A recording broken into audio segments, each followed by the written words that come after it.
Here's what people don't get about method acting. It's not just staying in character, it's actually rewiring your brain, and that can go really wrong. So method acting means you're living as your character 24/7, right? You're adopting their trauma, their anger, their depression.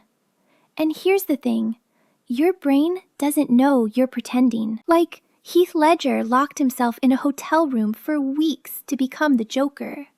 He kept a diary as the character, barely slept.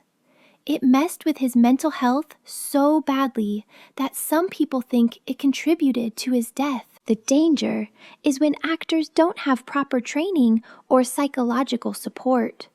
You're essentially giving yourself PTSD on purpose. And if you can't turn it off, that's when it becomes genuinely dangerous. Here's the uncomfortable truth.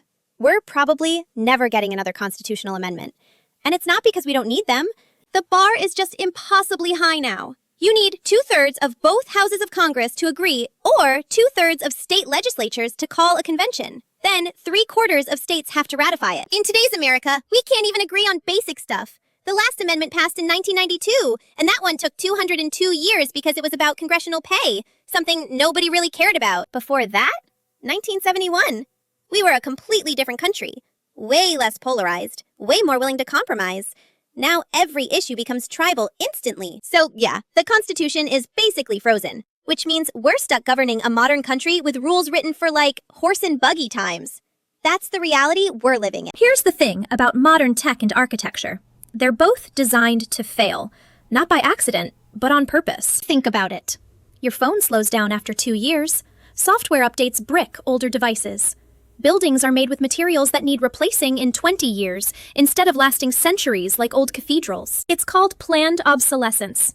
Companies literally engineer products to die, so you keep buying. And modern buildings? They prioritize cheap construction over longevity because developers want quick profits, not legacy. So next time something breaks way too soon, remember, it's not a bug, it's a feature. The whole system profits from things not lasting. There's a huge difference between a planned nap and just crashing on your couch at 3 p.m.